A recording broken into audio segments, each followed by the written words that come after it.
During the second week of development, the blastocyst attaches to the wall of the uterus. The outer layer of a blastocyst is called trophoblast. It penetrates into the uterus and establishes the connection between the blastocyst and the mother. A group of centrally located cells are called embryoblast cells. They turn into new flat two-layer structure, eventually give rise to all the organs and tissues of the body.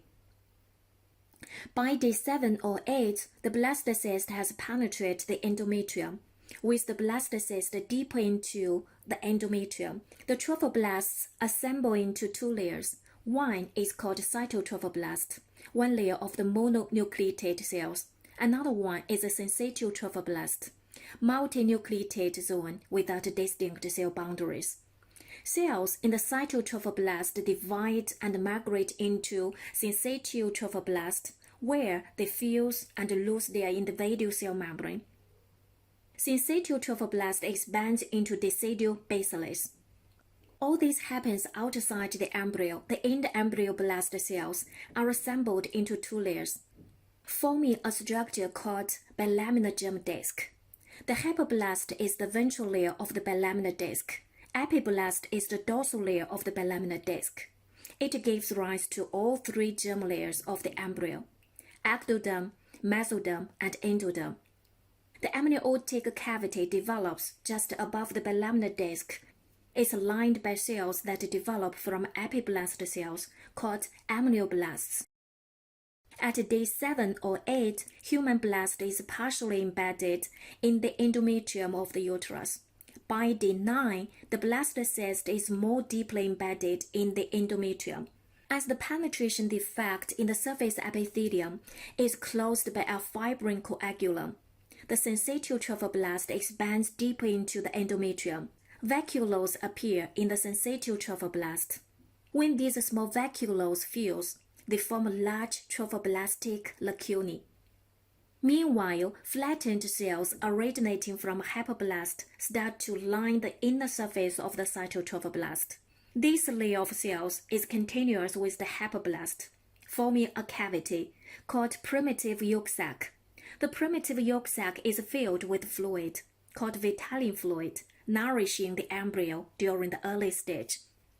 By day 11 to 12, it's almost completely embedded into the endometrium.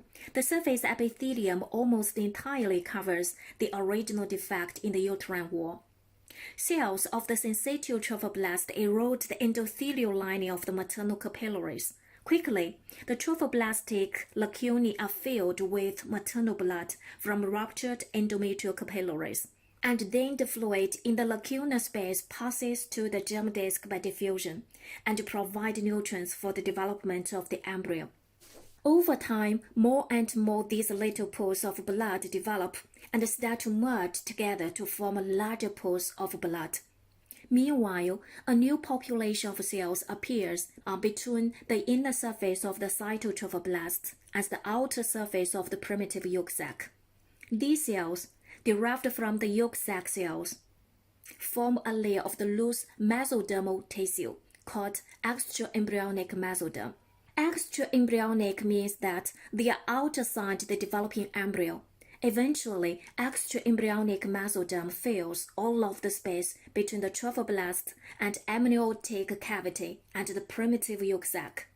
Soon, trophoblastic cavities fuse to form a new space known as extraembryonic coelom, also named as chorionic cavity.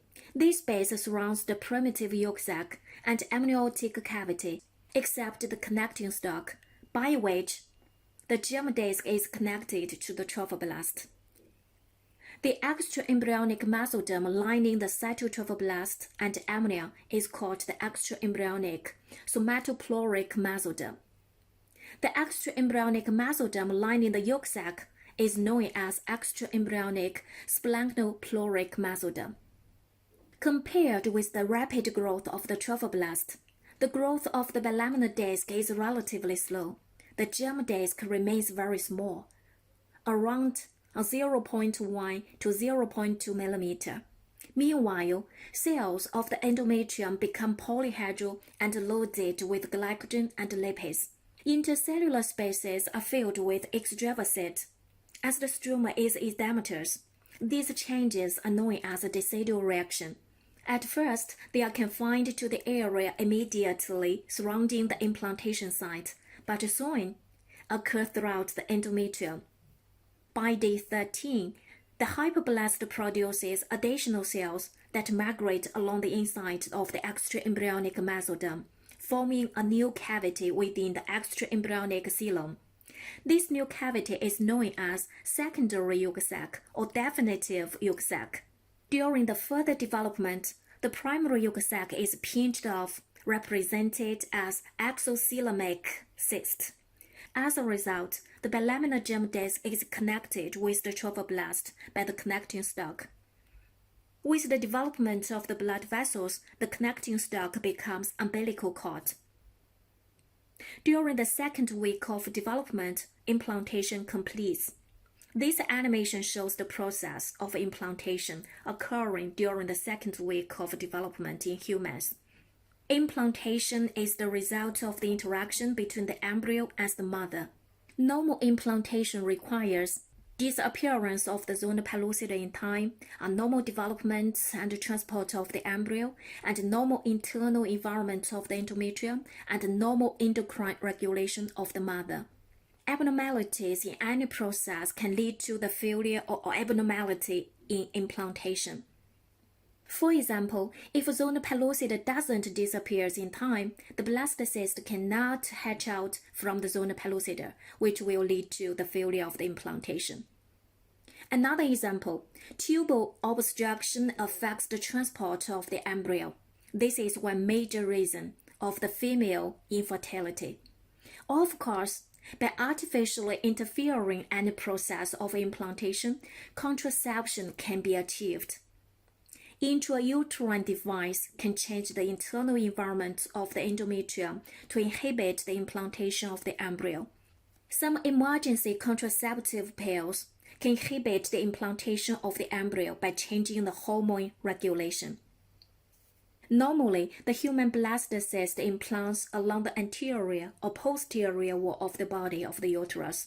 Occasionally, the blastocyst implants close to the internal opening of the cervix. In later development, the placenta bridges the opening and can cause a severe, even life-threatening bleeding in the second part of the pregnancy and during delivery. Occasionally, implantation takes place outside the uterus, resulting in ectopic pregnancy. Ectopic pregnancy may occur at any place, in abdominal cavity or oviduct or ovary. In abdominal cavity, the blastocyst most frequently attaches itself to the peritoneal lining of the rectouterine cavity or pouch of the Douglas. 95% of the ectopic pregnancy occurs in the oviduct, especially ampullary region of the oviduct. Sometimes, the blastocyst develops in the ovary, causing ovarian pregnancy. In most ectopic pregnancies, the embryo usually dies at about the second month of gestation, causing severe hemorrhaging and abdominal pain in the mother. Well, this is the development of the second week. The most important process is implantation. Now share one case. Doctor, I missed 2 menstrual periods and felt intense abdominal pain. What might initial diagnosis be and how you confirm it?